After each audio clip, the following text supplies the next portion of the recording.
Surakarta, Jawa Tengah. Sebuah kejadian tak terduga mengguncang ruas Jalan Adi Sucipto pada pagi yang tampak biasa. Sebuah truk box berpendingin terparkir terlalu lama di lampu merah, dan dari celah pintunya, tercium bau menyengat yang membuat warga mundur ketakutan. Awalnya, petugas mengira truk itu mengangkut daging beku atau logistik pasar. Namun begitu pintu baja itu dibuka, semua dugaan runtuh. Di dalamnya, bertumpuk 41 jenazah manusia. Sebagian sudah membiru, sebagian membusuk, dan sebagian masih mengenakan identitas rumah sakit. Tidak ada tanda pembunuhan massal. Tidak ada luka kekerasan. Hanya deretan tubuh yang ditinggalkan tanpa perawatan, seperti barang tak bernilai.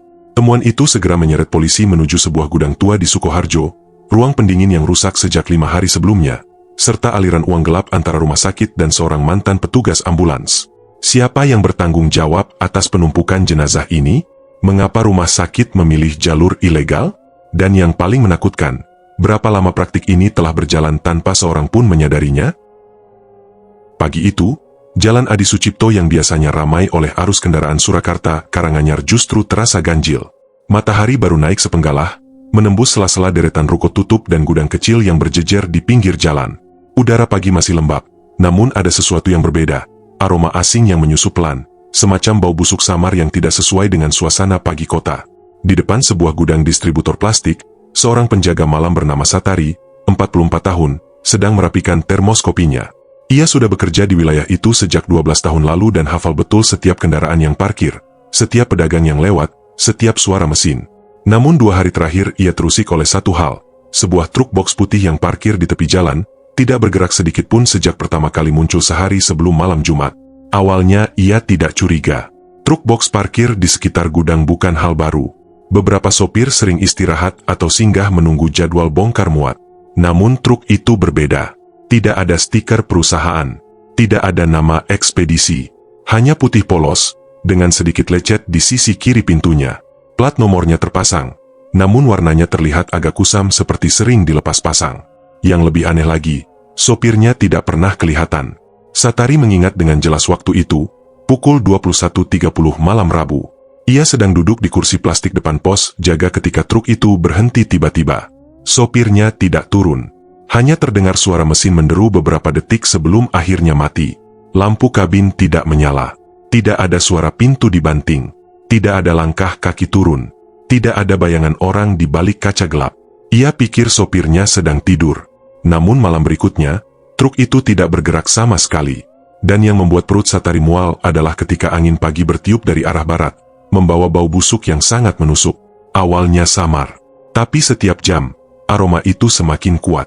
Pagi itu, Satari tidak tahan lagi. Ia menutup hidungnya, melangkah mendekati bak truk, dan ketika ia memasukkan sedikit udara melalui mulutnya, baunya justru makin parah. Bau busuk menyengat yang hanya ia kenal dalam 2 konteks, bangkai hewan besar, atau sesuatu yang jauh lebih buruk. Ia mundur. Telapak tangannya berkeringat dingin. Tidak mungkin, jangan-jangan, gumamnya sambil menatap pintu belakang truk yang tertutup rapat. Ia mendekat lagi, memperhatikan bagian bawah pintu. Ada cairan kecoklatan menetes sangat sedikit, hampir tak terlihat. Ia jongkok, menyorot dengan ponsel. Cairan itu mengalir tipis ke aspal, membentuk garis kecil. Napasnya tercekat. Ia mengenali warna itu. Ia mengenali bau logamnya. Itu bukan oli. Bukan air hujan. Itu adalah cairan tubuh manusia yang sudah mulai membusuk. Tanpa menunggu lagi, ia mundur panik dan segera menekan tombol panggilan darurat 110. Pak, saya Satari dari Gudang 3 Jaya. Tolong kesini cepat. Ada truk yang baunya nggak benar. Saya takut isinya. Ia tidak mampu menyelesaikan kalimat itu. Dalam 12 menit, 2 motor patroli datang. Disusul 1 mobil patroli dari Polsek Colomadu. Lalu dari arah barat, sebuah mobil pick-up polisi dari Polresta Surakarta ikut bergabung. Dalam hitungan menit, suasana di Jalan Adi Sucipto berubah. Warga mulai berkumpul. Beberapa pedagang yang membuka lapak telat mengintip dari kejauhan. Buruh gudang yang hendak masuk shift pagi berhenti di tepi jalan, menatap dengan khawatir. Sopir ojek online yang melintas malah memperlambat laju motor. Seorang polisi berseragam lapangan, Aibtu Handoko, turun dari mobil dan langsung memeriksa truk dari jarak 2 meter. Astagfirullah, baunya kuat sekali, ujarnya sambil menutupi hidung. Truk ini sudah berapa lama di sini? Tanya kanit patroli kepada Satari. 2 hari, Pak. Sopirnya nggak pernah turun. Atau saya nggak lihat? Polisi saling pandang. Handoko dan seorang petugas Inavis yang baru datang mendekati pintu belakang truk. Mereka melihat kunci masih tergantung di slot, seperti seseorang menutup terburu-buru. Kunci masih di sini, kata petugas Inavis. Ini aneh. Kalau sopir kabur, biasanya dia bawa kuncinya. Tapi kenapa pintunya terkunci rapat? Tanya polisi lain. Saya buka sedikit ya, ujar Handoko. Petugas lain mengangguk sambil menyiapkan kamera. Handoko memasukkan tangan ke gagang besi, memutar kunci pelan-pelan. Bunyi klik samar terdengar. Ia menarik pintu box perlahan, dan saat pintu bergeser hanya sedikit, sekitar 5 cm, udara panas dan busuk menyembur keluar seperti gelombang. Handoko tersentak mundur. Dua polisi di belakangnya memalingkan wajah spontan. Baunya bukan bau biasa. Bukan hanya busuk, tapi tajam, menusuk, seperti perpaduan gas amoniak, darah membusuk, dan cairan tubuh yang sudah lama menggenang. Bau yang hanya ada pada pembusukan tingkat parah. Tarik pintunya. Pelan-pelan. Seru seorang Inavis. Dengan wajah menegang, 3 polisi menggerakkan pintu kiri dan kanan secara bersamaan. Detik berikutnya, dunia seolah berhenti. Di balik pintu box itu, tampak tumpukan tubuh manusia. Satu demi satu. Bertumpuk. Menindih. Meringkuk dalam posisi yang tidak wajar. Jumlahnya begitu banyak hingga memenuhi hampir seluruh ruang truk. Laki-laki dewasa, perempuan muda, beberapa terlihat seperti remaja. Kulit mereka menghitam sebagian, beberapa melembung oleh gas pembusukan. Ada tubuh yang kaku seperti kayu, ada yang posisinya menekuk tidak natural karena terhimpit tubuh lain. Wajah-wajah mereka sulit dikenali. Beberapa mulut menganga, beberapa mata membelalak kosong. Baju yang mereka kenakan masih lengkap. Ada yang memakai seragam buruh pabrik, ada kaos lusuh, ada celana kerja. Namun semuanya menampilkan satu kesamaan. Mereka sudah meninggal berhari-hari, jauh sebelum truk itu berhenti di pinggir jalan. Seorang petugas polisi langsung terduduk lemas. Handoko menutup mulutnya dengan kedua tangan. Ya Allah, ini banyak sekali. Seorang warga perempuan pingsan di tempat. Sementara itu, petugas Inavis berusaha tetap profesional meski tangannya bergetar. Ia memotret dari berbagai sudut. Bau mayat bercampur cairan hitam mengalir di dasar box, membuat udara sekelilingnya seperti tidak bisa lagi dihirup. Seorang polisi yang baru tiba mendongak ke arah Kanit. Jumlahnya, kira-kira lebih dari 30. Pak. Hitung dengan stiker markah, perintah Kanit. 5 petugas mulai menghitung dari tepi pintu.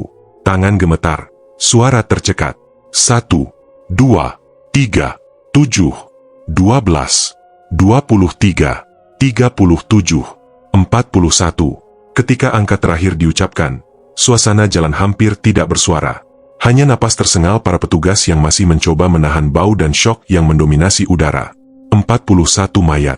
Dalam satu truk box putih. Di pinggir jalan umum. Di pusat Surakarta. Kanit Polsek menatap truk itu dengan wajah pucat. Ini bukan kecelakaan. Ini bukan tindak spontan. Ini pengiriman. Pengiriman mayat. Ia menatap kunci yang masih tergantung di pintu belakang. Dan sopirnya, entah siapa dia, kabur. Petugas lain membuka pintu kabin depan. Kosong. Tidak ada jejak darah. Tidak ada dompet. Tidak ada ponsel. Hanya jaket murah tergantung di kursi sopir. Di dashboard, jam digital masih menyala, menunjukkan pukul 7.41. Kunci cabang kecil tergantung, mengayun lembut akibat pintu yang tadi dibuka. Pendingin box mati total. Suhu di dalam box terasa seperti oven pengap.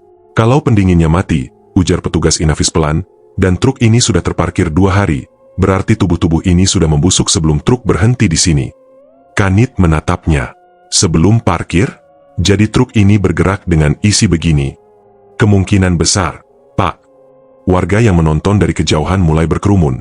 Beberapa menutup hidung dan mulut sambil berbisik-bisik ketakutan. Ini baru pertama kali saya lihat. Dari mana asalnya ini semua? Kenapa di Surakarta? Polisi memasang garis kuning selebar mungkin. Media lokal mulai berdatangan. Telepon-telepon di Polsek berdering tanpa henti. Surakarta berubah mencekam hanya dalam 1 pagi. Kanit mengangkat radio HT. Minta tim forensik kota lengkap. Minta tim identifikasi cepat. Segel lokasi radius 200 meter. Kita tidak tahu apakah sopirnya masih di sekitar sini. Ia menutup radio, menarik napas panjang lalu memegang pinggir pintu box, memandang tumpukan tubuh-tubuh itu lagi. Di suatu titik, Ia seperti melihat sekilas sesuatu di antara celah tubuh, sebuah kartu kecil yang menempel di pakaian salah satu korban. Ia memerintahkan Inavis menariknya dengan forceps. Kartu itu hanyalah potongan kecil, namun cukup untuk membuat bulu kuduk siapapun berdiri. Sebuah badge plastik lusuh dengan tulisan PT Jaya Samudra Trans, buruh harian. Kanit menatap kartu itu lama. Satu perusahaan, gumamnya. Ini apa? Pemuatan manusia. Ia memandang kembali ke 41 jenazah itu. Tersusun seperti barang. Dipaksa masuk. Ditumpuk. Seolah-olah seseorang menganggap mereka bukan manusia. Truk box putih itu tidak lagi hanya kendaraan. Ia adalah kuburan berjalan.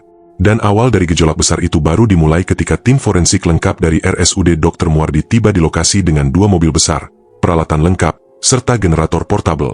Jalan Adi Sucipto yang biasanya riuh kini berubah menjadi garis demarkasi sunyi, dipenuhi petugas yang mengenakan pakaian pelindung putih, masker respirator, dan sarung tangan 3 lapis.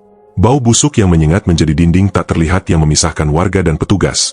Satu langkah lebih dekat saja membuat banyak orang terpaksa mundur, menahan mual. Truk box putih itu kini berdiri seperti monumen kematian. Pintunya terbuka lebar, memperlihatkan tumpukan tubuh yang bersinggungan satu sama lain. Lampu-lampu kecil milik tim forensik dinyalakan mengarah ke dalam box, memperjelas gambaran mengerikan. Kulit yang mengelupas, cairan gelap memenuhi dasar box, warna tubuh yang berubah dari coklat kehitaman hingga hijau pucat, dan bagian-bagian tubuh yang menggembung oleh gas pembusukan. Tidak ada satupun petugas yang berani masuk tanpa masker berfilter tinggi. Ketua tim forensik, Dr. Arfan Kurniadi, seorang dokter berpengalaman dengan lebih dari 20 tahun berkecimpung di dunia identifikasi jenazah bencana, berdiri di depan pintu box sambil membawa alat pengukur suhu digital berukuran panjang. Ia melihat ke dalam beberapa detik, menelan ludah, lalu mengaktifkan alat itu. "Saya ukur suhu inti udara dalam box dulu," katanya pelan. Petugas menarik kabel sensor masuk ke dalam ruang truk. Alat berbunyi 3 kali. 43,8 derajat Celcius. Angka itu membuat beberapa petugas saling pandang. "Ini panas sekali," ujar seorang teknisi forensik. Dr. Arfan mengangguk. "Wajar, box pendingin ini sudah mati cukup lama. Tapi angka ini juga menunjukkan sesuatu." Ia menatap kanit patroli, yang dari tadi memperhatikan setiap gerakan. Kondisi ini tidak mungkin terjadi hanya dalam 2 hari terparkir. Pembusukan sebesar ini terjadi minimal 4-6 hari sebelumnya. Kanit menarik napas dalam. Jadi mereka sudah mati sebelum truk ini berhenti di sini. "Ya," jawab Dr. Arfan. "Mayat-mayat ini sudah berada dalam kondisi pembusukan lanjut sebelum truk box diparkir di pinggir jalan ini. Prosesnya tidak mungkin hanya berlangsung dari hari Rabu malam sampai Jumat pagi." Seorang petugas Inavis yang berada di dalam box, dengan masker ganda, berseru pelan, "Dok, sini lihat ini." Mereka menyorot dinding kanan ruang box. Tepat di bagian tengah, tertempel sebuah stiker persegi dengan pinggir yang sudah mengelupas. Warnanya pudar, tapi tulisan masih terlihat jelas. "Citra Makmur Cargo Cold Storage Unit 03, Sukoharjo." Semua orang yang melihat stiker itu terdiam. Kanit memicingkan mata. "Gudang pendingin? Jadi truk ini seharusnya membawa barang beku." Dr. Arfan mengangguk. "Ini truk cold storage. Jika pendinginnya mati selama perjalanan, suhu dalam box akan meningkat cepat, dan jenazah, jika memang sudah ada di dalam, akan membusuk lebih parah dalam waktu singkat." Petugas lain memeriksa bagian luar box. Pintu ini tidak rusak. Tidak ada bekas paksa. Artinya, pintu ditutup dari luar dalam kondisi normal, katanya. "Mereka dimasukkan ke dalam box dalam keadaan sudah tidak bernyawa," ujar Kanit perlahan, mencoba memahami keseluruhan gambarannya. Dr. Arfan masuk setengah tubuh, memeriksa satu jenazah yang posisinya paling dekat dengan pintu. Ia memeriksa lengan, pergelangan, dan dada korban. "Tidak ada tanda-tanda luka tusuk atau tembak," katanya. "Tidak ada memar baru. Yang saya lihat hanya tanda-tanda pembusukan normal." Ia menggeser sedikit bagian baju korban. Di tangan kanan, terdapat gelang identitas kecil berwarna biru. Semua petugas yang berada di sekitar langsung mendekat. Beberapa korban memakai elang pasien dari beberapa rumah sakit swasta berbeda. Seorang polisi menghela napas panjang. "Mereka pasien rumah sakit. Tapi kenapa 41 mayat bisa masuk dalam satu truk begini?" tanya petugas lain. "Ini tidak mungkin prosedur rumah sakit." Dr. Arfan menghela napas. "Ini bukan prosedur medis. Tidak mungkin." Ia memeriksa jenazah ketiga, lalu keempat. Semuanya menunjukkan hal yang sama. Tidak ada tanda kekerasan, tidak ada bekas jeratan, tidak ada bekas pertahanan diri. Semuanya adalah jenazah natural atau pasien rumah sakit dengan kondisi tertentu. Kanit berusaha menyusun potongan fakta. Jadi ini bukan pembunuhan massal, katanya. Betul, jawab Dr. Arfan. Ini bukan kasus di mana seseorang membunuh puluhan orang sekaligus. Semua ini adalah mayat yang seharusnya ditangani secara medis.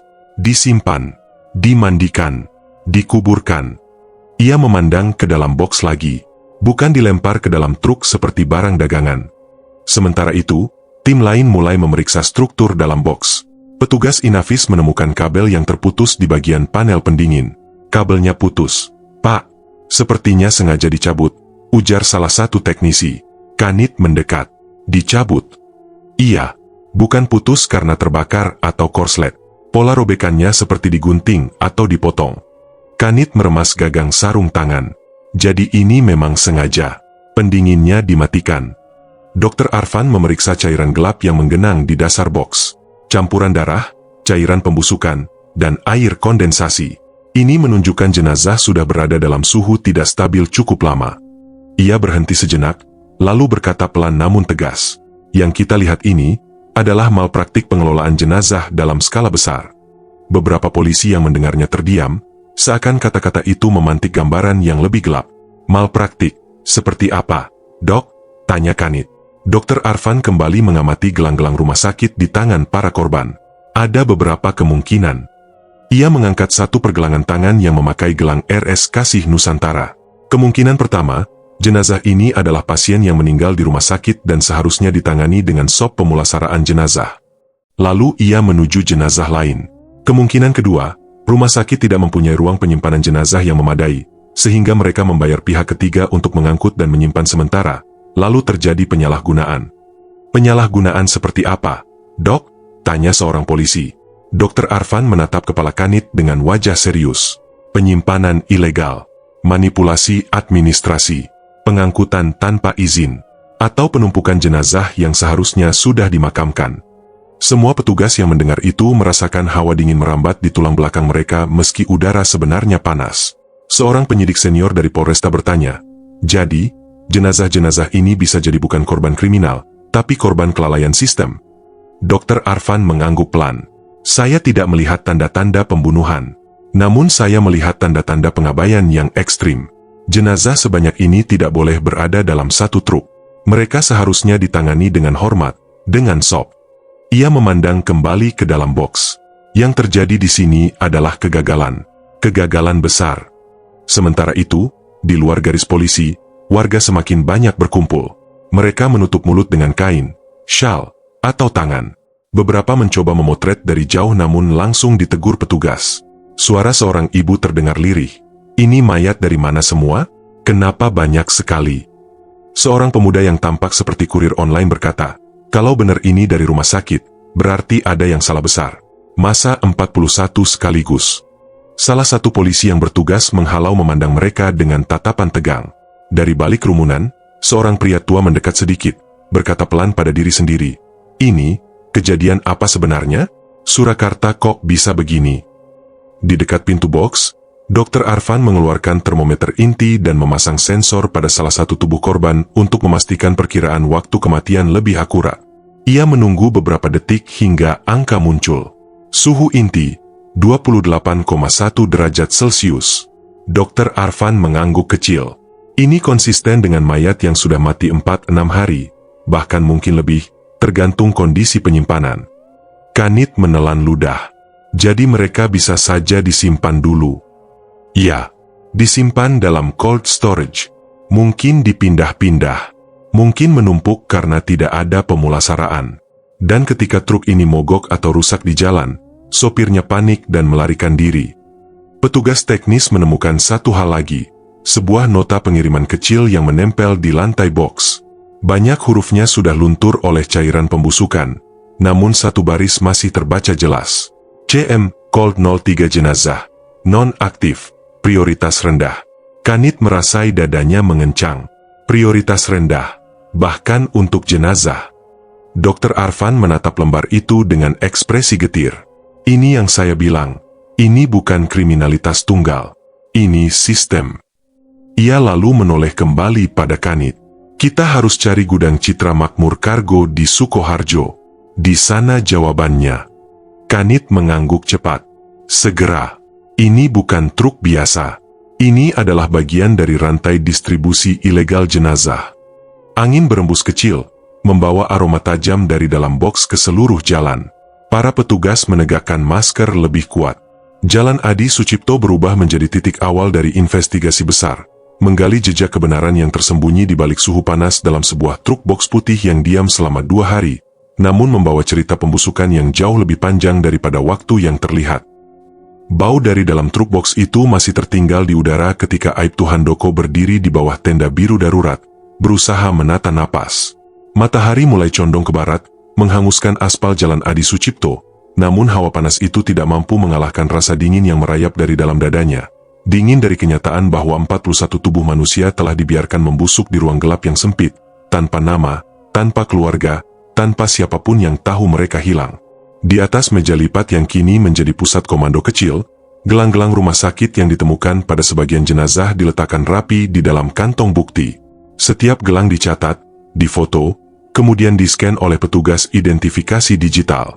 Aibtu Handoko, meski bukan penyidik forensik, ikut memperhatikan setiap proses. Baginya, memahami gelang-gelang itu berarti memahami dari mana semua tragedi ini berawal. Data gelang pertama sudah masuk, Pak Handoko, ujar seorang petugas Inafis. Handoko mendekat. Rumah sakit mana? Petugas menunjuk layar laptop. Tulisan itu jelas. RS Surya Medika, Solo. Handoko mengerutkan kening. Surya Medika? Rumah sakit swasta itu? Ya, Pak. Rumah sakit kecil di daerah Jajar. Gelang pertama dicatat. Lalu gelang kedua dimasukkan. Barcode terbaca dan muncul di layar. Pasien IGD, RS Surya Medika. Lagi Surya Medika. Gelang ketiga, RS Surya Medika. Keempat, RS Surya Medika. Dalam waktu kurang dari 10 menit, skrin monitor menunjukkan pola yang membuat suasana tenda menyempit. Dari 41 jenazah, 17 diantaranya tercatat sebagai pasien RS Surya Medika. Terlalu banyak untuk sebuah rumah sakit swasta berkapasitas kecil. Petugas administrasi forensik menelan ludah. Pak, kalau sebanyak ini berasal dari satu RS, seharusnya pihak keluarga ribut. Harusnya ada laporan hilang, kegaduhan, apapun. Handoko tidak menjawab. Ia menatap gelang-gelang itu lama, warna biru keabu-abuan, pinggirnya mulai sobek akibat cairan pembusukan, namun barcode masih terbaca jelas. Seolah-olah jenazah itu telah siap diproses, tetapi tidak pernah benar-benar diproses. Cek di database RS Surya Medika. Kita cari apakah nama-nama mereka tercatat masuk. Perintah Handoko. Petugas membuka database publik RS, namun tidak menemukan apapun. Lalu ia membuka akses data yang diberikan Dinas Kesehatan untuk keperluan penyelidikan. Beberapa detik kemudian, nama pertama muncul. Ardiansyah Permadi, IGD Doa, Dead on Arrival. Nama kedua, Yusuf Mahendra, IGD Cardiopulmonary Failure. Nama ketiga, Sudarno, IGD Stroke Non-Hemorrhagic. Nama keempat, Sari Astuti, IGD Sudden Cardiac Arrest. Nama kelima, Wahyuni Hartati, IGD Suspected Pneumonia. Nama-nama itu berjejer seperti daftar panjang tragedi harian, semua dari ruang IGD, semua meninggal karena kondisi medis, bukan kekerasan. Namun ada satu detail yang membuat seluruh tenda seketika sunyi. Pada kolom paling kanan database digital RS Surya Medika tertulis, status, dihapus, satu demi satu. Seolah orang-orang itu tidak pernah masuk IGD, tidak pernah diperiksa, tidak pernah meninggal. Petugas di belakang laptop mendorong kursinya sedikit mundur. Pak, ini sudah dihapus dari server utama, tapi masih ada jejaknya di backup digital. Handoko mencondongkan tubuh. Siapa yang punya akses untuk menghapus? Biasanya hanya operator rekam medis atau admin sistem. Catat semua nama operator rekam medis RS Surya Medika, perintah Handoko. Kita perlu bicara dengan mereka. Setelah itu, ia mengambil ponselnya. Siapkan kendaraan. Kita ke RS Surya Medika sekarang juga. Siang itu, Di RS Surya Medica, Solo, rumah sakit 3 lantai itu tampak tak berbeda dari hari biasanya.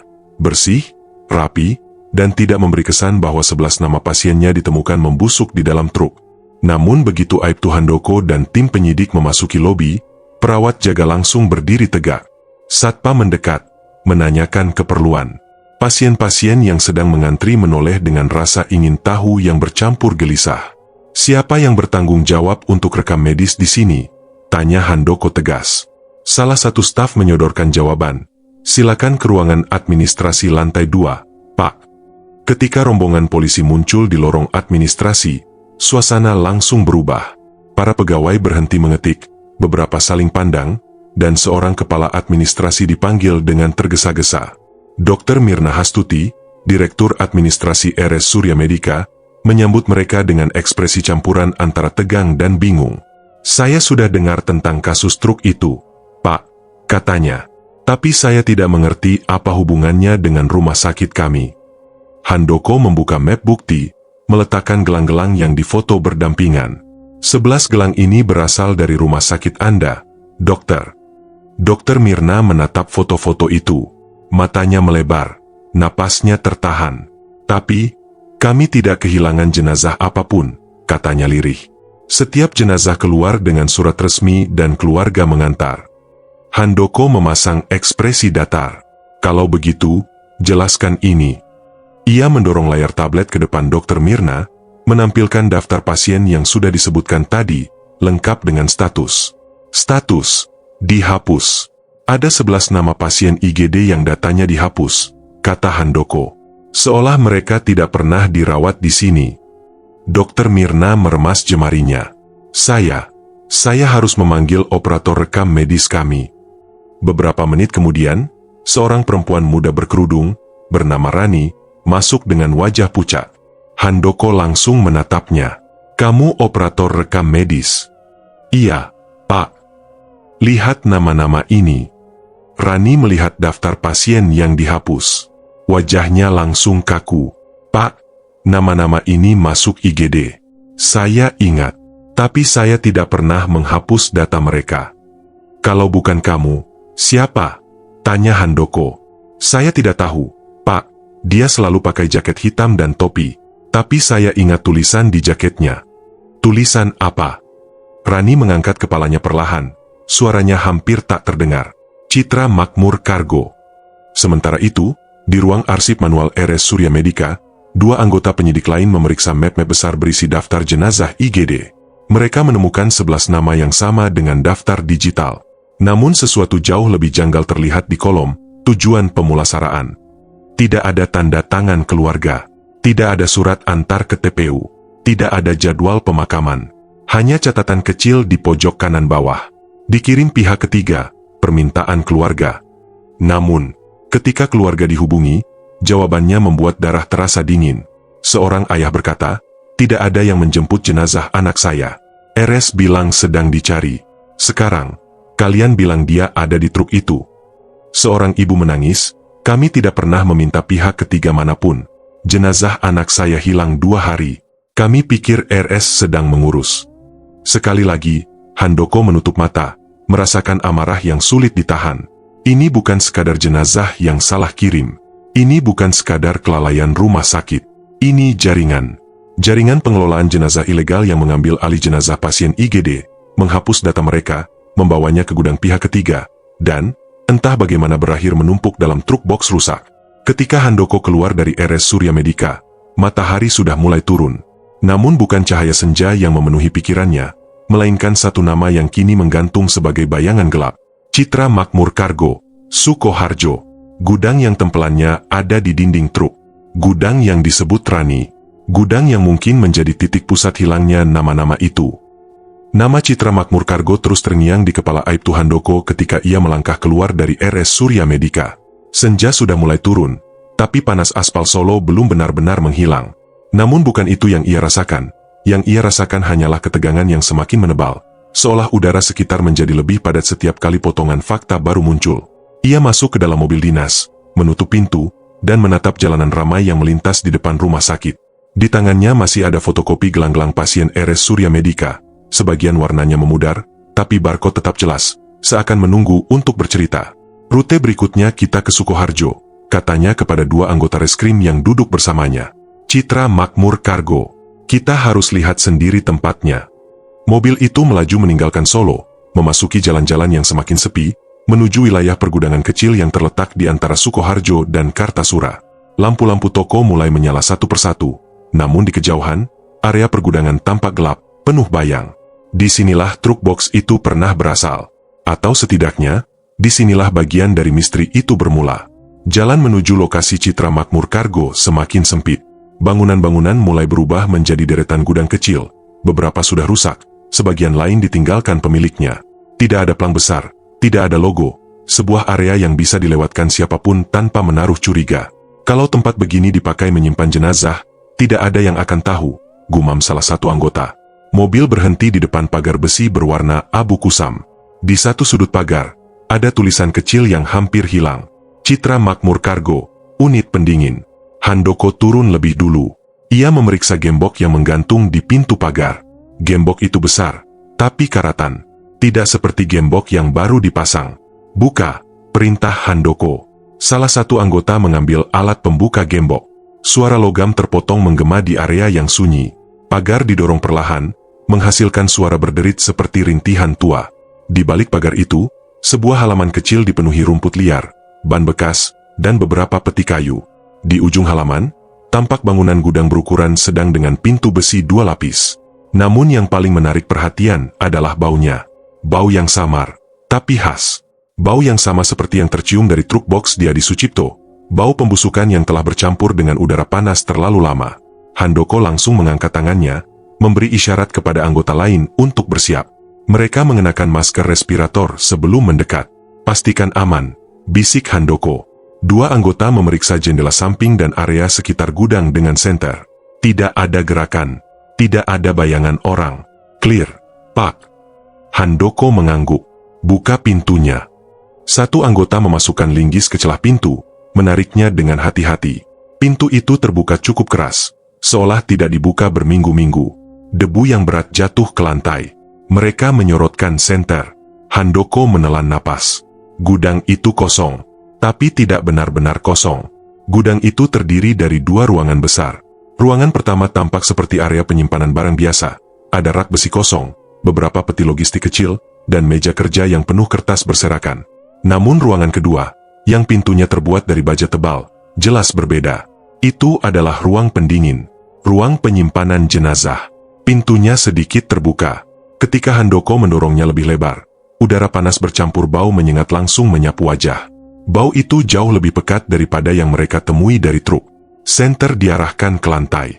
Ada noda gelap sepanjang 2 meter, bekas cairan pembusukan yang telah mengeras, menghitam, dan retak seperti kerak kering. Seseorang pernah menyimpan sesuatu di sini. Berhari-hari, mungkin berminggu-minggu. Mesin pendinginnya mati, ujar salah satu teknisi forensik yang mengikuti rombongan. Handoko memeriksa panel kontrol di dinding samping. Kabel-kabelnya terlepas. Beberapa jelas dipotong manual. Ini bukan rusak, kata teknisi. Ini sengaja dimatikan. Seorang anggota menemukan sesuatu di sudut ruangan, selembar kain hitam yang menempel di lantai. Setelah diambil hati-hati, ternyata itu adalah sarung tangan karet hitam, sebagian meleleh akibat bercampur cairan. Tanda bahwa ruangan itu pernah dipakai secara aktif. Tutup pintunya, perintah Handoko. Cek ruangan pertama. Lihat apakah ada bukti administrasi. Mereka kembali ke ruang pertama. Cahaya senter mereka bergerak ke setiap sudut. Di dinding, ada papan tulis kecil dengan tulisan spidol yang hampir hilang. RS, IM, PMK, TPK. Salah satu anggota membaca pelan. RS, rumah sakit. IM, gudang makmur. PMK, pemulasaraan. TPK, tempat pemakaman. Di bawahnya ada garis alur. RS, IM, pemakaman. Namun garis terakhir dicoret. Hanya tersisa RSIM. Tidak ada tujuan akhir. Tidak ada pemakaman. Tidak ada penguburan. Seolah jalur itu berhenti di sini, di gudang pemulasaran ilegal yang menyimpan jenazah sebagai barang. Di atas meja kerja, terdapat tumpukan kertas lusuh. Handoko merapikannya satu persatu, hingga sebuah KTP jatuh keluar dari map plastik bening. Mereka menyorotinya. Nama, Bagus Rahmanto. Pekerjaan, karyawan swasta. Alamat, Grogol, Sukoharjo. Bagus Rahmanto, siapa orang ini? Tanya salah satu anggota. Handoko menelusuri map itu lagi dan menemukan sebuah kartu identitas lama. ID petugas ambulans, RS Surya Medica. Nama yang sama, foto yang sama. Hanya tahun dan pekerjaannya yang sudah berubah. Jadi dia mantan petugas ambulans RS Surya Medica, ujar Handoko pelan. Setelah keluar dari RS, Bagus membuka usaha kecil-kecilan sebagai ekspedisi jasa pengantaran barang dingin, menggunakan truk cold storage bekas. Di beberapa kertas, tertulis, Citra Makmur Kargo, pemulasaraan pengantaran jenazah murah. Harga yang tertera membuat semua orang terdiam. Rp350.000, pengantaran jenazah dalam kota. Rp700.000, pengantaran luar kota. Harga yang jauh di bawah standar normal pemulasaraan jenazah. Harga yang hanya mungkin jika sop dipotong habis-habisan. Harga yang hanya mungkin jika jenazah diperlakukan bukan sebagai manusia, melainkan sebagai barang logistik. Ini usaha ilegal, tegas Handoko. Tidak ada izin pemulasaraan. Tidak ada izin penyimpanan jenazah. Anggota lain menemukan sebuah folder yang jauh lebih mencurigakan. Peta jalur distribusi. Peta itu menunjukkan RS Surya Medica Gudang Citra Makmur, RS Kasih Nusantara Gudang Citra Makmur, RS Mandiri Husada Gudang Citra Makmur. Namun di sisi kanan, ada catatan kecil. Tidak perlu antar ke TPU kalau tidak ada keluarga. Simpen dulu, tunggu instruksi. Instruksi dari siapa? Bagus Rahmanto? Atau seseorang di level lebih tinggi? Handoko meremas kertas itu. Pikirannya bergerak cepat, mencoba menyusun potongan-potongan yang tercerai. Jika gudang ini berfungsi sebagai titik penampungan, maka truk box yang ditemukan di Surakarta bukanlah kasus pertama. Mungkin bukan satu-satunya. Mungkin bukan yang terakhir. Di sudut ruangan, seorang anggota menemukan sesuatu yang membuat semua orang sontak mendekat. Sebuah rak kecil berisi kantong plastik bening. Setiap kantong memiliki label angka. Di dalamnya, gelang rumah sakit. Banyak. Puluhan. Gelang dari beberapa rumah sakit berbeda. Beberapa masih bersih. Beberapa lagi penuh noda kecoklatan. Ada lebih dari 30 gelang. Pak, kata salah satu anggota dengan suara tercekat. Yang lama, dan ada yang baru. Handoko mengambil salah satu gelang biru. RS Surya Medica. Tanggal masuk, 3 hari sebelum truk ditemukan. Jika gelang ini baru, berarti jenazahnya juga baru. Dan mungkin mereka sudah pernah ada di gudang ini sebelum dipindahkan ke truk. Cari dokumen lain, perintah Handoko cepat. Mereka memeriksa map lain, dan menemukan nota pengiriman kecil, mirip dengan yang ditemukan di truk box. CM Colt 03, jenazah, prioritas rendah. Semua nota memiliki tulisan tangan yang sama. Dan semuanya bertujuan ke satu tempat, Gudang Citra Makmur. Apakah ada yang mengetahui? Ketika pemeriksaan berlangsung, seorang warga gudang yang tinggal di belakang area itu datang menghampiri, wajahnya gelisah. Pak, ini soal gudang itu ya? Handoko menatapnya tajam. Anda tahu apa? Pria itu menggaruk kepalanya. Saya sering lihat truk dingin masuk-masuk sini, Pak. Tapi sejak seminggu ini, sepi. Biasanya ada suara mesin pendingin dari dalam, tapi sudah mati. Pemilik gudang? Anda pernah lihat? Pernah. Namanya Bagus. Orangnya dulu ramah, tapi makin kesini, kalau ketemu cuma manggut terus pergi. Terakhir terlihat kapan? 2-3 hari lalu, Pak. Dia datang malam-malam, bawa tas besar, terus pergi buru-buru. Handoko bertukar pandang dengan anggota lain. 3 hari lalu, waktu yang sama saat nama-nama pasien RS mulai dihapus. Waktu yang sama saat truk cold storage melintas di Sukoharjo. Waktu yang sama ketika sopir terakhir terlihat melarikan diri menuju hutan kecil dekat lokasi gudang. Semakin jelas bahwa semua ini terhubung. Kasus ini tidak lagi sekadar 41 jenazah dalam truk box. Ini lebih besar. Pengambilan jenazah ilegal dari rumah sakit. Penghapusan data pasien IGD.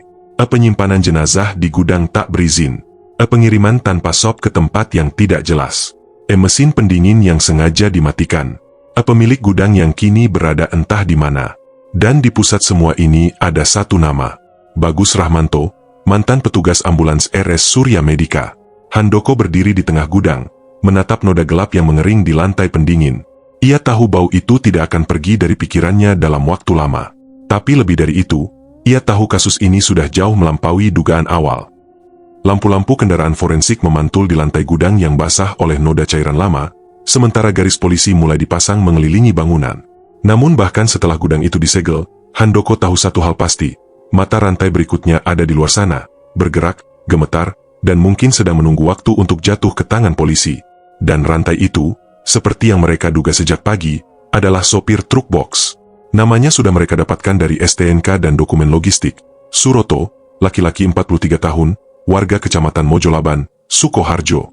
Truk cold storage itu tercatat menggunakan izin operasional sementara atas nama Suroto, meski truknya sendiri milik Citra Makmur Cargo. Artinya Suroto adalah sopir tetap, bukan sopir freelance.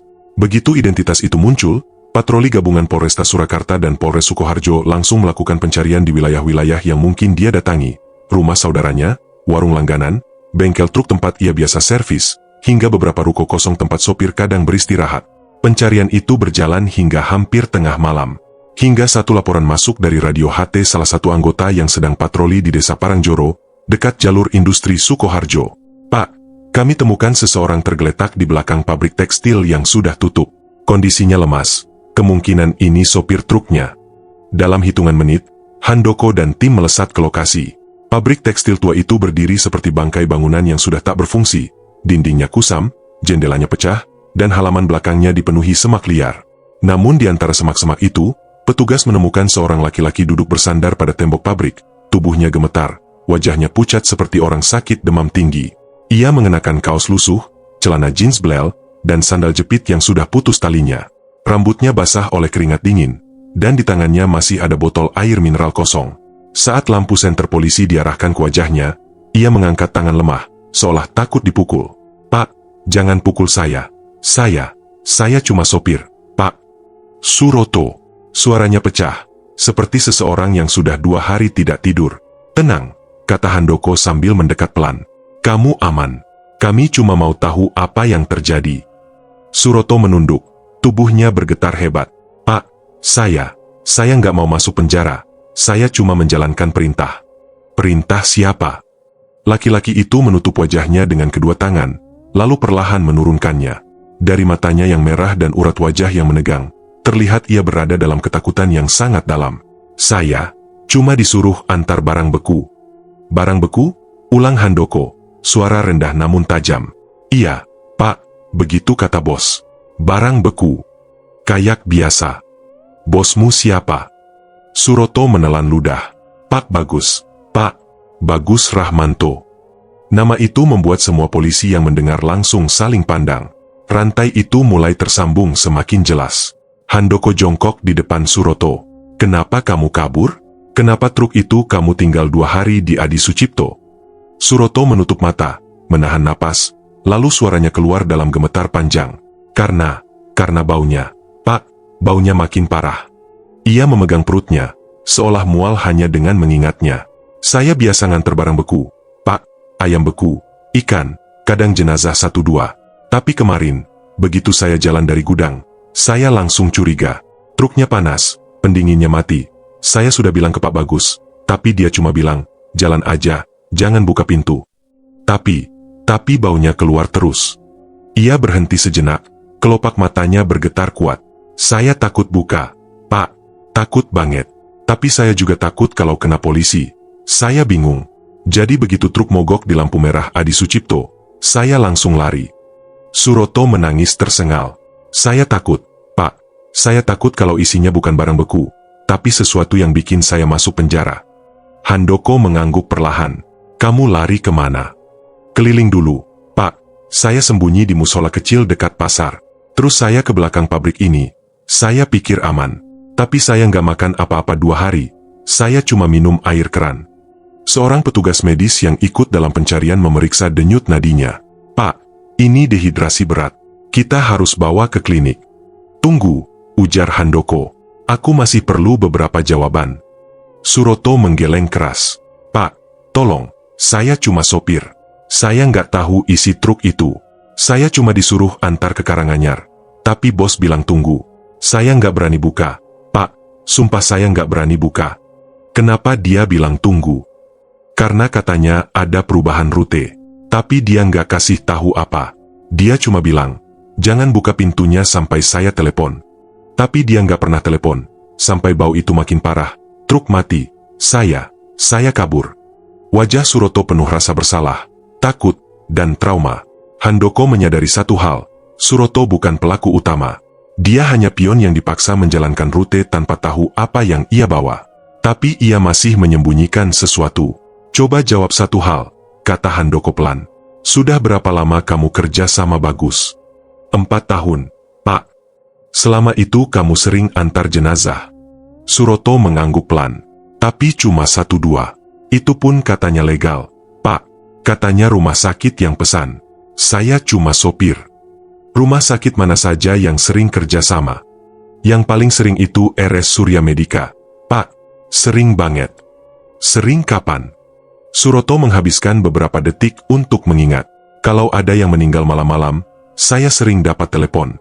Katanya keluarga minta jenazah dibawa ke rumah dulu. Tapi saya nggak pernah ketemu keluarga. Saya cuma angkut dari belakang IGD, terus taruh di gudang. Di gudang ini? Iya, Pak, gudang Citra Makmur. Jawaban itu seperti mematri bukti bahwa RS Surya Medica memang terlibat. Atau setidaknya, seseorang di dalamnya bekerja sama dengan Bagus. Lalu siapa yang bayar kamu? Saya dibayar sama Bagus. Dengan uang tunai. Kadang tunai, kadang lewat rekening. Tapi, belakangan ini katanya uang dari rumah sakit langsung ke dia, bukan ke saya. Handoko mendekat lebih jauh. Uang dari rumah sakit? Iya, Pak, dia pernah bilang, tenang, RS udah transfer. Tinggal eksekusi. Tapi saya nggak ngerti maksudnya. Anggota lain yang ikut mendengar langsung memberikan isyarat kepada Handoko. Itu informasi besar. Handoko menatap Suroto dalam-dalam. Kamu tahu siapa kontaknya Bagus di RS? Suroto menggeleng keras. Enggak, Pak. Saya nggak pernah lihat.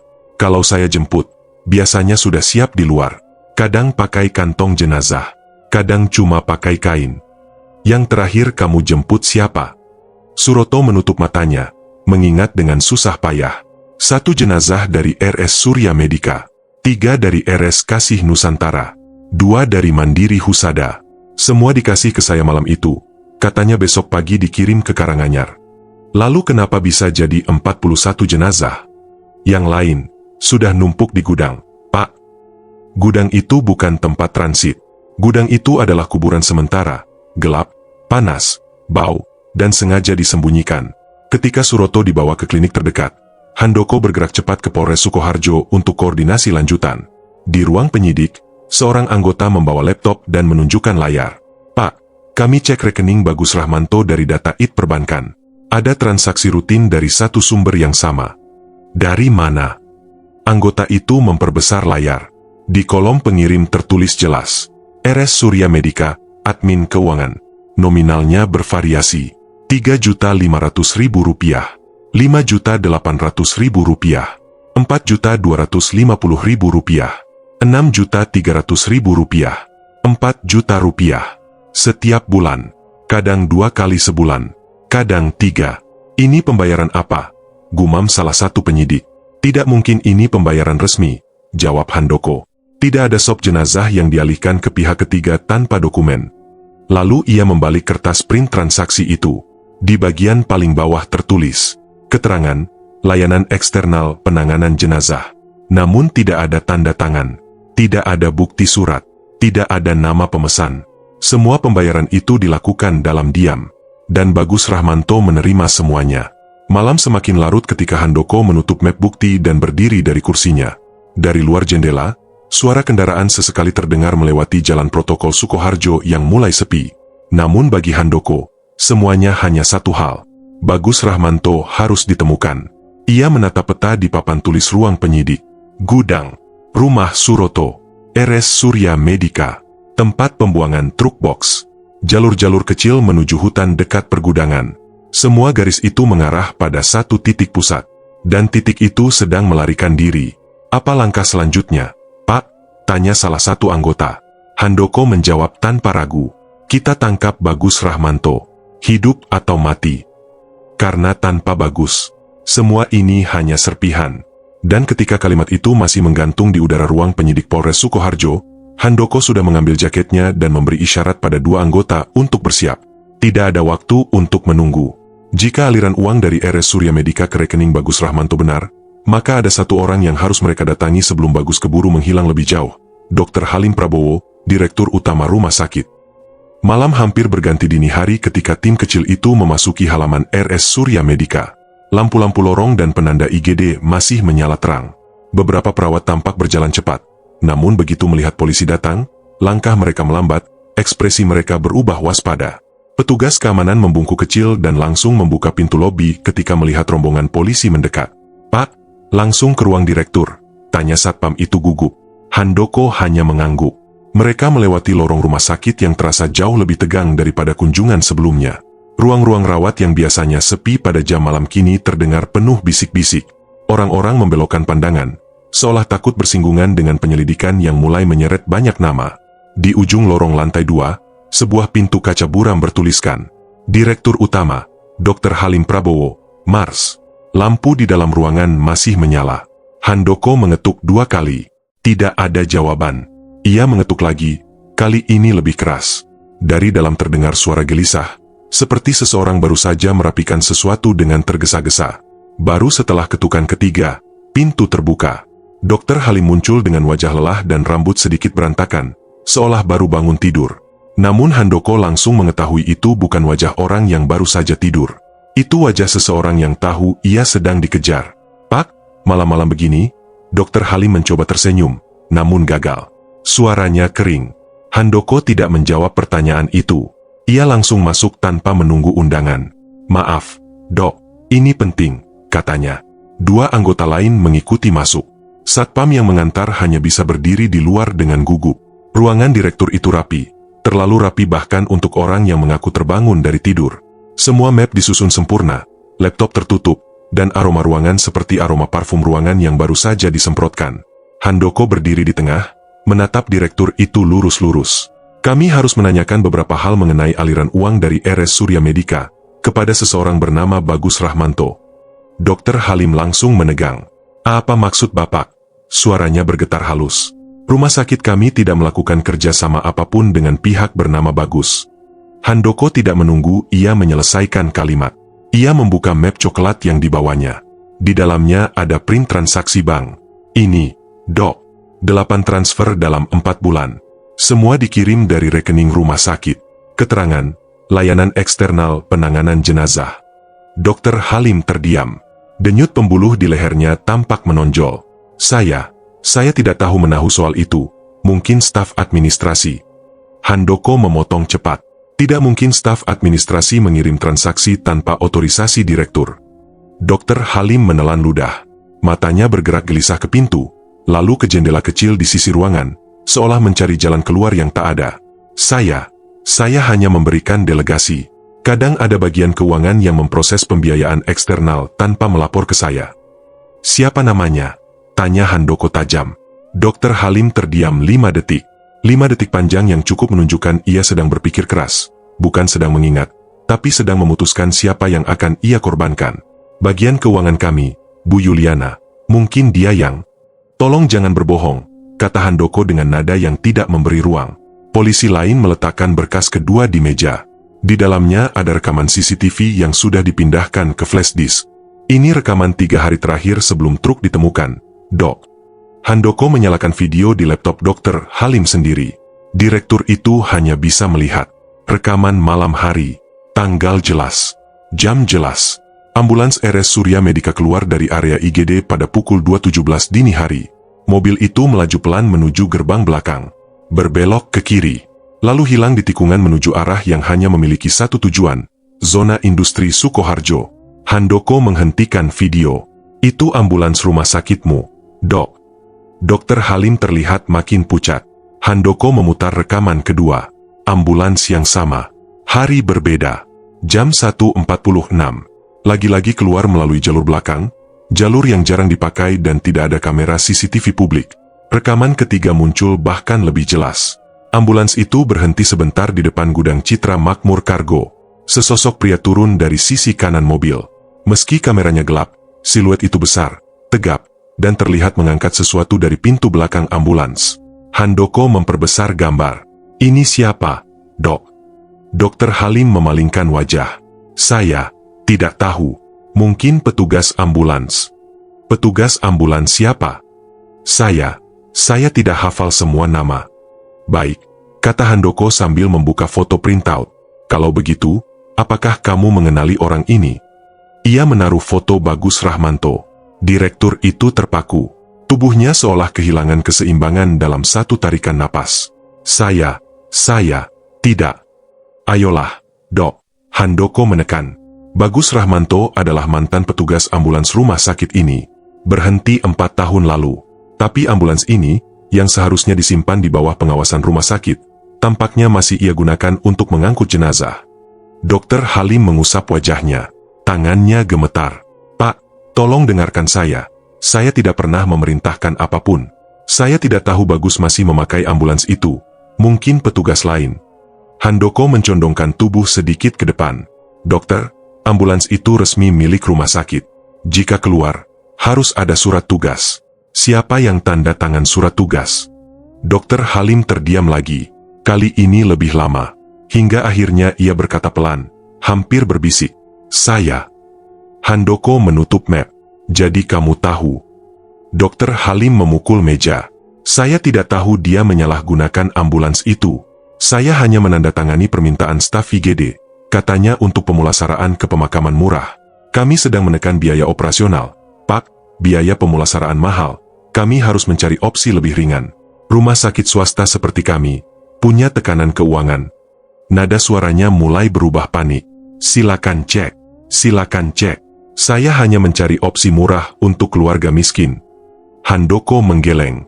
Lalu kenapa semua jenazah yang masuk ke pihak ketiga ini hilang dari sistem digital rumah sakitmu? Dokter Halim membeku. Kami menemukan 11 data pasien yang dihapus dari IGD.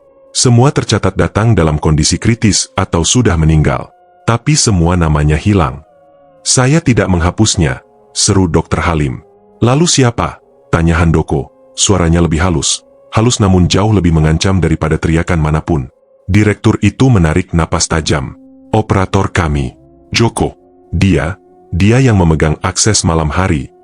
Joko menghilang. Dan kami tahu ia menerima amplop dari seseorang yang memakai jaket bertuliskan Citra Makmur Kargo. Handoko menghentikan kalimatnya sebentar. Jadi jangan katakan semua ini di luar pengetahuanmu. Dokter Halim menutup wajah dengan kedua tangan. Bahunya bergerak naik turun. Entah karena ketakutan atau karena menyadari posisi rumah sakitnya berada tepat di pusat api. Pak, suaranya pecah. Saya hanya diberi opsi. Biaya pemulasaraan resmi mahal. Banyak keluarga menolak. Kami harus mengurus jenazah yang tidak dituntut keluarga. Kami harus mengurangi beban administratif.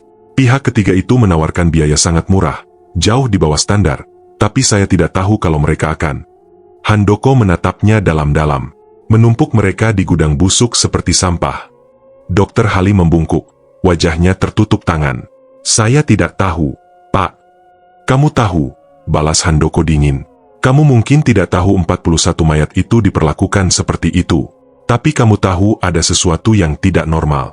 Kamu tahu ambulans bergerak malam-malam tanpa surat tugas jelas. Kamu tahu aliran uang terjadi tanpa prosedur.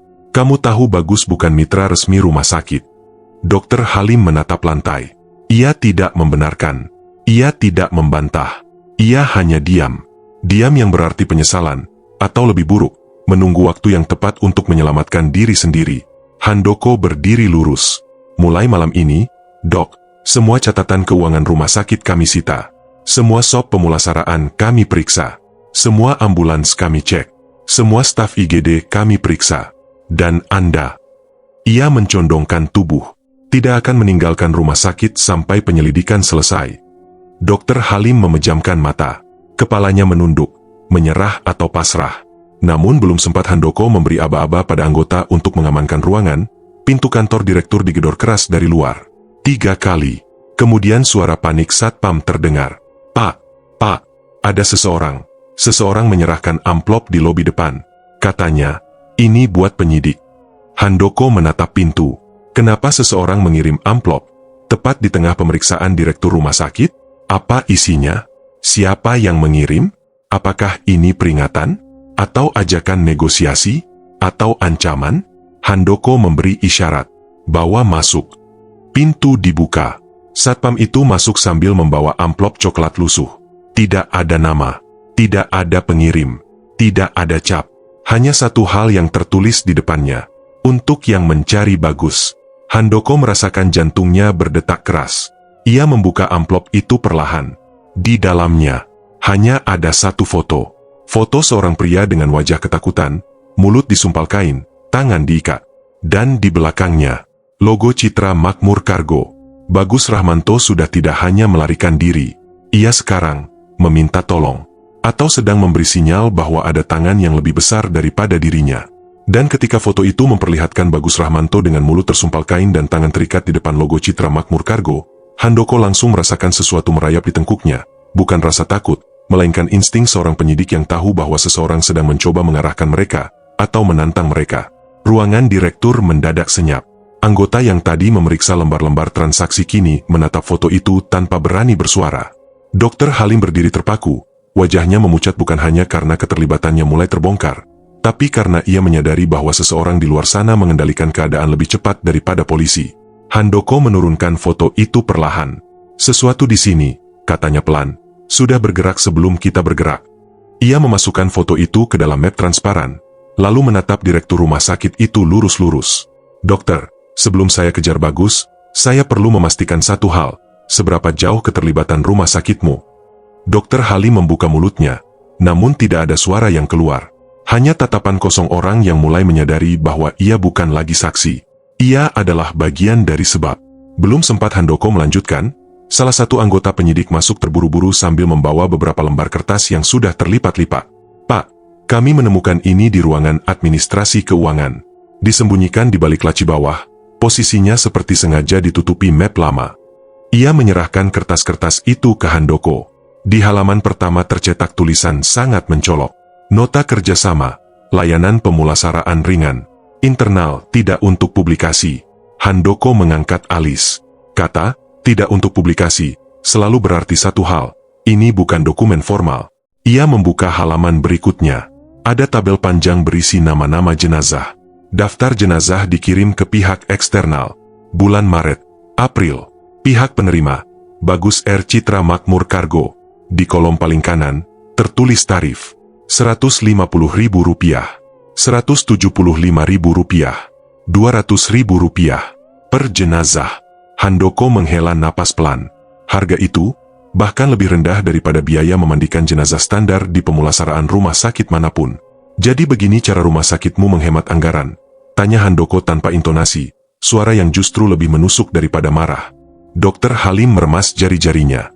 Pak, itu bukan dokumen resmi. Itu mungkin dokumen dibuat di atas kop rumah sakit. Font dan format sama dengan nota internal kalian. Dan saya yakin sidik jari bagian keuangan menempel di sini. Direktur itu memejam, seolah ingin menghilang dari ruangan itu. Namun Handoko belum selesai. Ia membuka halaman ketiga. Di sana ada catatan kecil, ditulis dengan tulisan tangan berbeda. Pendingin penuh. Keluarga tidak datang. RS minta cepat. Sementara simpan di gudang. Tunggu instruksi. Di bawahnya, ada coretan. Pendingin rusak. Jangan kembali ke RS. Handoko mengetuk tulisan itu dengan jarinya. Tolong jelaskan, Dok. Dokter Halim tampak seperti seseorang yang sudah mencapai batas kekuatannya. Kami kehabisan ruang pendingin, Pak. 2 minggu terakhir jumlah pasien doa naik drastis. Banyak keluarga tidak mampu bayar pemulasaraan, beberapa jenazah tidak diambil keluarga. Jadi kamu menyerahkan mereka ke Bagus, potong Handoko. Saya pikir dia punya fasilitas. Saya pikir dia bisa mengurus mereka dengan standar minimal. Handoko menahan napas, mencoba mengendalikan amarah yang mulai muncul. Dengan harga Rp150.000, tanyanya sangat pelan. Dokter Halim menunduk. Handoko mulai menyusun rangkaian fakta. Dengarkan baik-baik, Dok. Ini rekonstruksi sementara kami. Ia mengambil kertas kosong dan mulai menulis. 1. RS Surya Medika menyerahkan jenazah ke Bagus. 2. Bagus menyimpan di cold storage gudang CMC. 3. Cold storage rusak 5 hari sebelum truk ditemukan. 4. Jenazah membusuk cepat. 5. Bagus panik, perintahkan sopir memindahkan semuanya ke truk. 6. Truk mogok, sopir kabur. 7. Bau bocor, kasus terbongkar. Ia meletakkan pena. Begitu saja. Kalimat sederhana yang terasa menghantam seluruh ruangan. Dr. Halim menatap rekonstruksi itu, dan wajahnya menunjukkan ketakutan yang tidak lagi bisa ia sembunyikan. Pak, saya tidak tahu pendinginnya rusak. Handoko menatapnya tajam. Kenapa kamu tidak tahu? Itu mitra yang kamu berikan puluhan jenazah setiap bulan. Direktur itu gemetar. Karena dia bilang aman. Dia pernah bilang pendinginnya besar. Dia janji murah dan cepat. Saya percaya. Handoko menghela napas. Bukan karena iba, melainkan frustrasi. Percaya itu satu hal, Dok. Tapi kamu membiarkan mereka mengambil jenazah tanpa dokumen resmi. Kamu menghapus jejak administrasi. Kamu bahkan menandatangani surat ambulans keluar tanpa kejelasan. Dr. Halim tidak menjawab. Ia seperti seseorang yang tidak hanya kehilangan kendali, tetapi juga kehilangan alasan untuk mempertahankan cerita bohongnya. Sementara itu, salah satu anggota lain mengeluarkan flash disk. Pak, kami temukan rekaman CCTV parkiran belakang RS. Ini dari malam sebelum cold storage diperkirakan mati. Handoko memasang rekaman itu. Tampilan gelap, tapi terlihat jelas. Ambulans RS berhenti di belakang. Seseorang membuka pintu belakang ambulans. Siluet jenazah diturunkan menggunakan troli kecil. Bagus Rahmanto muncul dari sisi gudang, mengenakan jaket hitam. Ia menerima troli itu. Lalu ambulans pergi tanpa ada form serah terima apapun. Handoko menghentikan rekaman. Jadi sudah 2 tahun ini kamu memberikan kewenangan penuh kepada orang yang sudah tidak lagi bekerja di RS, katanya. Waktu itu Bagus bilang dia punya izin pemulasaraan. Punya izin? Pemulasaraan? Di gudang seperti kandang ayam itu, suara Handoko meninggi sedikit. Ia tidak menunggu jawaban. Karena jawabannya jelas, Dr. Halim tahu Bagus bukan operator resmi pemulasaraan. Sama seperti ia tahu ambulans keluar tanpa sop. Sama seperti ia tahu ada jenazah yang hilang dari sistem. Salah satu anggota forensik masuk dan memberi laporan terbaru. Pak, teknisi sudah memeriksa cold storage di gudang CMC. Mereka memastikan pendingin mati total sejak 5 hari sebelum truk ditemukan. Kabel pendingin rusak parah. Tidak ada listrik cadangan. Tidak ada genset. Dr. Halim membuka mata lebar-lebar. 5 hari? Jadi jenazah-jenazah itu membusuk cepat, jawab Handoko. Semua gas pembusukan terperangkap di cold storage. Dan ketika Bagus menyadari kondisinya tidak terkendali, ia panik. Apa yang dia lakukan? Tanya Dr. Halim, suaranya gemetar. Handoko menatapnya tanpa berkedip. Dia memerintahkan sopirnya untuk memindahkan semua jenazah ke truk cold storage, dengan harapan pendingin truk masih berfungsi. Tapi, pendingin truk itu juga mati. Betul. Dan ketika Suroto bilang truk panas, Bagus menyuruhnya tutup mulut. Jalan saja, katanya. Dr. Halim memegang kepalanya. Saya tidak pernah. Tidak pernah apa, Dok? Tanya Handoko. Tidak pernah menyuruh dia menumpuk jenazah? Tidak pernah tahu bahwa sistemmu sendiri penuh lubang? Tidak pernah tahu bahwa 2 tahun ini jenazah diserahkan ke tempat ilegal? Direktur itu tidak menjawab. Handoko sudah tahu. Salah satu anggota menambahkan, Pak, catatan di gudang menunjukkan sudah ada 27 jenazah disimpan sebelum gelombang terakhir datang dari RS. Ditambah 14 dari rumah sakit lain, kata Handoko. Itulah angka 41. Dr. Halim menutup mata. Sejenak ia tampak seperti seseorang yang baru menyadari bahwa kebenaran buruk lebih menyakitkan daripada kebohongan besar. Handoko melanjutkan rekonstruksi. Saat semua jenazah dipindahkan ke truk, Bagus memberi instruksi, antar ke Karanganyar, rute biasa. Tapi, kenapa tidak ke pemakaman? Tanya Dr. Halim pelan. Itu yang sedang kami cari tahu. Mungkin karena ia takut jenazah tetap bau meski sampai di pemakaman. Mungkin ia menunggu pendingin baru. Mungkin ia menunggu uang tambahan. Atau, batin Handoko, mungkin ada instruksi lain dari seseorang yang belum muncul di permukaan. Namun ia tidak mengatakannya. Bukan sekarang. Dan truk itu mogok di Adi Sucipto, lanjut Handoko. Suroto panik, kabur, dan bau itu menyebar. Warga lapor. Kasus terbongkar. Dr. Halim menggigit bibirnya. Semua karena pendingin mati? Bukan hanya pendingin, jawab Handoko datar. Karena keputusan salah. Karena ketamakan, karena ingin murah, karena ingin cepat, karena ingin diam-diam. Direktur itu menutup wajahnya lagi. Langkah terakhir, mencari titik paling keruh. Handoko kembali menatap foto Bagus yang terikat.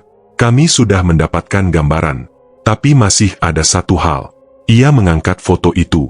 Siapa yang menyekap Bagus? Dokter Halim terdiam. Handoko mencondongkan tubuh. Bagus tahu terlalu banyak. Dan seseorang tidak ingin ia bicara. Anggota IT masuk saat itu juga, membawa hasil analisis foto. Pak, lokasi foto diperkirakan berada di salah satu ruang tua di Kompleks Citra Makmur, bangunan samping sebelah kanan. Nomor cat dindingnya cocok dengan gudang lama yang tidak dipakai 5 tahun terakhir. Handoko berdiri. Siapkan tim. Dokter Halim menatap polisi itu dengan mata hampir kosong. Pak, apa ini berarti saya akan ditangkap? Handoko menatapnya beberapa detik. Itu nanti. Sekarang, saya harus temukan Bagus dulu. Ia menuju pintu, kemudian menambahkan, karena jika Bagus mati sebelum dia bicara, maka semua ini tidak akan pernah lengkap. Dokter Halim tersandar di kursinya, seolah seluruh lemari besi runtuh di atas pundaknya. Handoko tidak melihatnya lagi. Ia hanya fokus pada satu hal. Bagus Rahmanto harus ditemukan hidup-hidup, karena hanya dia yang bisa membuka siapa yang pertama kali memulai perjanjian gelap itu. Dan sebelum Handoko sempat menutup pintu ruang direktur, telepon dinas di sakunya bergetar keras. 3 kali, getaran pendek yang menandai panggilan penting dari posko pencarian. Handoko mengangkat cepat. Handoko. Suara di seberang terdengar terengah campur tegang. Pak, Bagus Rahmanto ditemukan. Handoko berhenti melangkah. Di mana? Wonogiri, Pak. Di sebuah rumah kontrakan dekat terminal Giri Adipura. Kondisinya, hidup, tapi lemah. Sepertinya sudah tidak makan 2 hari. Handoko langsung memberi isyarat pada anggotanya untuk bersiap. Kunci lokasi. Jangan biarkan siapapun masuk. Kami on the way. Saat telepon ditutup, sesuatu berubah di raut wajah Handoko. Tegang, sekaligus puas. Karena jika Bagus ditemukan hidup, maka rangkaian gelap yang selama ini hanya berupa potongan-potongan akan segera tersambung. Mobil dinas melaju cepat membelah jalanan malam menuju Wonogiri. Handoko duduk di kursi depan. Wajahnya tidak bergerak setitik pun, namun pikirannya bekerja keras membayangkan kemungkinan terburuk. Jika Bagus disekap dengan tujuan membungkam, jika orang yang menyekapnya masih membayangi rumah kontrakan itu, jika Bagus tidak mampu berbicara, semua skenario buruk itu berputar dalam benaknya sepanjang perjalanan. Sementara itu, 2 anggota yang duduk di belakang membolak-balik foto kondisi gudang Citra Makmur Kargo. Suasana mobil gelap, hanya diterangi cahaya lampu jalan yang lewat seperti garis-garis cepat. Tidak ada yang bicara, karena semua sadar. Jika Bagus mati, kasus ini akan pecah menjadi kabut tak berujung. Namun Handoko hanya fokus pada satu hal. Bagus harus hidup, dan bicara. Lokasi penemuan. Sekitar pukul 2.47, mobil polisi berhenti di gang kecil yang hanya bisa dilewati 1 kendaraan. Dari kejauhan, terlihat 2 motor polisi dan 1 mobil patroli lain terparkir miring, menghalangi akses masuk. Anggota berpakaian preman berlari kecil menyambut Handoko. Pak, di sini. Mereka masuk melewati lorong sempit yang dindingnya lembab. Aroma tanah basah bercampur bau pakan ternak dari rumah-rumah sekitar. Di ujung lorong, sebuah pintu rumah kontrakan terlihat setengah terbuka. Lampunya menyala. Seorang warga berdiri di luar pagar kecil, wajahnya cemas. Tadi ada orang gedor-gedor. Pak, bilang ada orang pingsan di dalam, katanya.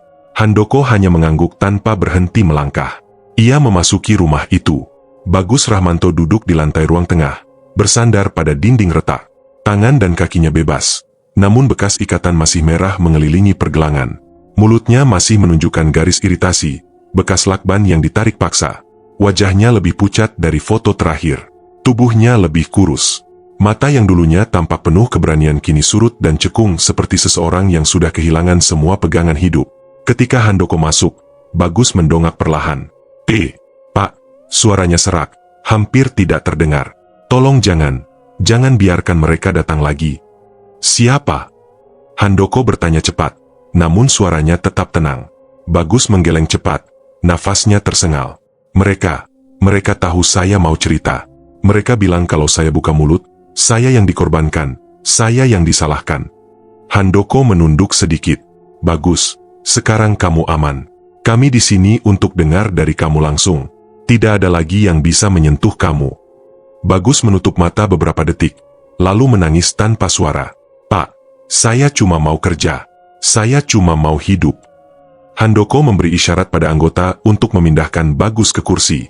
Mereka membantunya duduk, memberi air mineral. Bagus menggenggam botol itu seolah hidupnya bergantung pada benda kecil itu. Dan ketika ia merasa cukup stabil, Handoko menatapnya serius. Bagus, jelaskan semuanya, mulai dari awal. Bagus menarik napas panjang, suaranya bergetar. 2 tahun lalu, saya mulai ambil jenazah dari RS Surya Medika, Pak. Handoko tidak bereaksi, hanya mencatat. Awalnya resmi. Mereka bilang butuh pihak ketiga untuk pemulasaraan murah. Katanya biar keluarga tidak terbebani. Saya setuju karena saya pikir, ya, membantu keluarga kurang mampu. Ia mengusap wajahnya sendiri. Tapi makin lama, makin banyak jenazah datang tanpa dokumen. Kadang tidak ada nama. Kadang cuma dititipkan diam-diam lewat ambulans. Tidak ada catatan pembiayaan. Tidak ada keluarga. Handoko mencondongkan tubuh sedikit. Kamu terima semua tanpa tanya. Bagus mengangguk cepat. Saya cuma butuh uang, Pak. Saya punya utang, banyak. Direktur RS bilang, sudah, diam saja, Bagus. Ambil, simpan, nanti kamu dapat bayaran. Dia bilang itu perintah langsung. Handoko menatapnya lebih tajam. Direktur? Dokter Halim. Bagus mengangguk. Dia bilang saya hanya perlu memastikan jenazah dibuang atau dikubur kalau tidak ada keluarga. Tapi saya tidak punya lahan pemakaman, Pak. Jadi saya simpan dulu di cold storage gudang Citra Makmur. Itu saja yang saya punya. Bagus melanjutkan, suara makin lirih. Pendingin itu sering rusak. Sangat sering. Saya sudah bilang ke direktur, Pak, kalau pendingin rusak terus, jenazah bisa busuk. Tapi dia cuma jawab, Bagus, jangan banyak suara. Kerjaanmu hanya satu, simpan dulu, jangan buat repot. Handoko mengetik sesuatu. Berapa kali pendingin rusak? Banyak, Pak, mungkin 10 kali lebih. Tapi minggu lalu, pendinginnya benar-benar mati. Tidak bisa hidup lagi. Semua jenazah mulai mengeluarkan bau. Bagus menahan mual saat mengingatnya. Saya panik. Saya telepon RS. Saya kirim pesan. Tidak ada yang balas. Operator bilang tunggu. Tapi jenazah makin lembek, makin bengkak, makin bau. Saya ketakutan betulan, Pak. Handoko mengangguk kecil. Lalu, saya suruh sopir memindahkan semuanya ke truk cold storage. Saya pikir pendingin truk masih hidup. Tapi ternyata mati juga. Sopir marah, takut kena masalah. Dia kabur setelah truk mogok. Saya jadi bingung. Bagus menggigit bibirnya hingga berdarah sedikit. Pak, saya tahu saya salah. Tapi saya bukan pembunuh. Saya tidak bunuh siapapun. Saya cuma salah. Saya kebodohan. Saya takut dimarahin RS. Takut dituntut keluarga korban. Takut dianggap buang mayat sembarangan. Lalu kenapa kamu kabur ke Wonogiri? Bagus menelan ludah. Saya tidak kabur, Pak. Saya diculik. Semua anggota langsung menoleh. Handoko tetap tenang. Siapa yang culik kamu? Bagus menggeleng.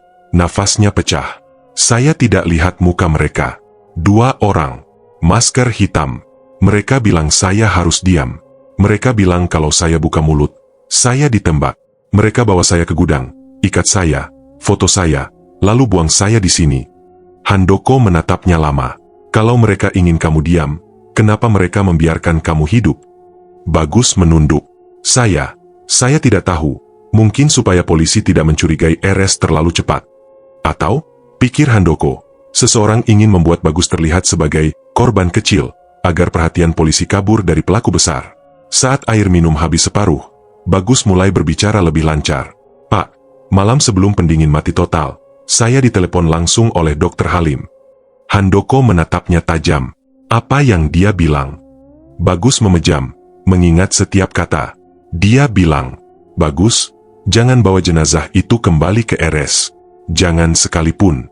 Kalau keluarga cari, bilang sudah dikubur. Kalau ada yang busuk, buang jauh-jauh. Jangan sampai nama RS ikut-ikutan. Ruangan seketika hening. Bagus melanjutkan. Saya bilang saya tidak bisa. Saya bilang saya tidak tahu harus buang di mana. Tapi dia bilang, kamu yang ambil uangnya, kamu yang bereskan. Handoko berhenti mencatat. Uang? Berapa yang kamu terima per jenazah? Bagus menunduk, malu. 150.000, paling tinggi 200.000, Pak. Handoko menatapnya dalam-dalam. Itu harga untuk menghilangkan manusia. Bagus. Bagus menangis lagi. Saya tahu, Pak. Saya tahu. Saya bukan orang baik. Tapi saya tidak sangka bakal jadi begini. Saya pikir mereka benar-benar dikubur. Saya pikir saya bantu RS meringankan beban keluarga. Saya tidak tahu. Saya tidak tahu. Tangis Bagus pecah sepenuhnya. Anggota polisi di belakang menunduk. Bahkan mereka, yang terbiasa menghadapi banyak kasus, tidak bisa sepenuhnya membendung rasa pedih melihat lelaki dewasa itu terpuruk oleh kebodohan dan ketakutan yang ia pupuk 2 tahun terakhir. Handoko menunggu sampai Bagus mampu bicara lagi. Lalu dengan suara pecah, Bagus berkata, "Itu bukan salah saya sendirian, Pak." Teriakannya memantul di dinding sempit rumah kontrakan. Mereka suruh cepat. Mereka suruh murah. Mereka suruh diam-diam. Saya cuma ikut. Saya cuma takut. Saya cuma pekerja kecil, Pak. Saya tidak tahu urusan besar.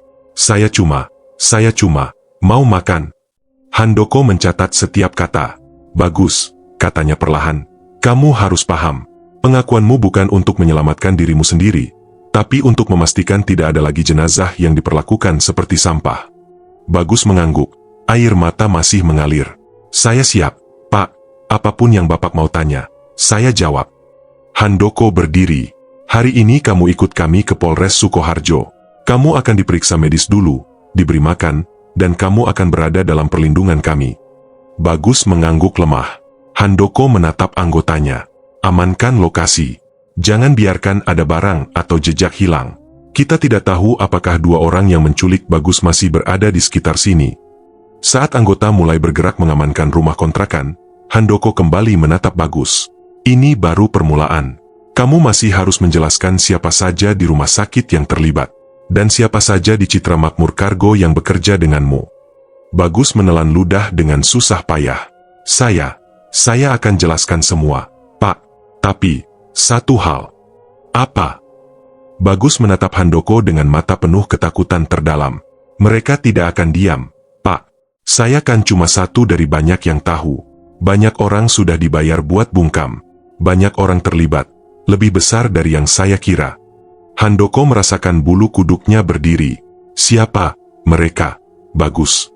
Bagus membuka mulut. Namun suaranya tertahan, seolah kata-kata itu sendiri mengancam nyawanya. Dan sebelum ia sempat menjawab, sirene mobil polisi di luar rumah kontrakan menyala.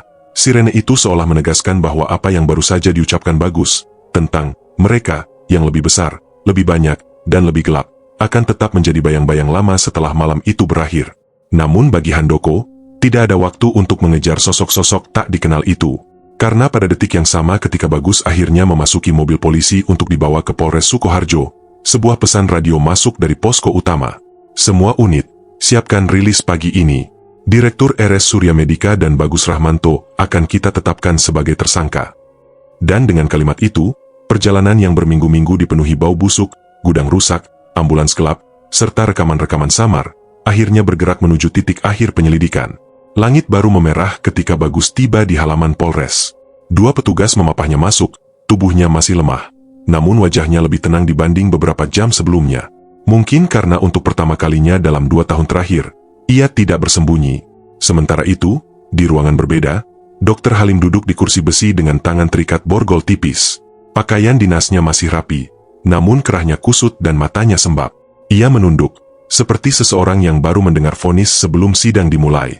Ketika Handoko memasuki ruangan itu, keduanya bertemu secara tidak langsung. Bagus lewat pintu di kiri, Halim lewat pintu sebelah kanan. Mereka tidak saling menatap, namun udara di antara mereka terasa penuh muatan pahit yang tidak bisa diceritakan oleh siapapun. Handoko berdiri di tengah, suaranya dingin dan resmi. Mulai hari ini, Saudara Bagus Rahmanto dan Saudara Dr. Halim Prabowo, kami tetapkan sebagai tersangka dalam kasus penanganan ilegal jenazah dan kelalaian berat yang mengakibatkan kehancuran martabat korban. Tidak ada seorang pun menjawab. Bagus memejamkan mata. Dr. Halim menahan napas. Dan protokol hukum pun berjalan. Tepat pukul 10 pagi, garis kuning dibentangkan di depan 2 pintu rumah sakit, ruang pemulasaraan dan ruang penyimpanan ambulans. Wartawan memadati tangga masuk, mikrofon-mikrofon terangkat. Beberapa perawat berdiri di lorong dengan air mata jatuh tanpa mereka sadari. Mereka bekerja di sana selama bertahun-tahun, namun tidak pernah terpikir bahwa tempat yang mereka sebut rumah kedua menyimpan rahasia kelam sebesar ini. Ketika spanduk penyegelan dinaikkan, seorang ibu paruh baya di belakang kerumunan berteriak lirih. "Anakku meninggal bulan lalu di sini. Apakah dia termasuk?" Suaranya pecah sebelum kalimat itu selesai. Polisi menghalangi massa, namun tidak bisa menghalangi gelombang kecemasan yang mulai menyebar dari mulut ke mulut, rumah ke rumah, jaringan satu warga ke warga lain.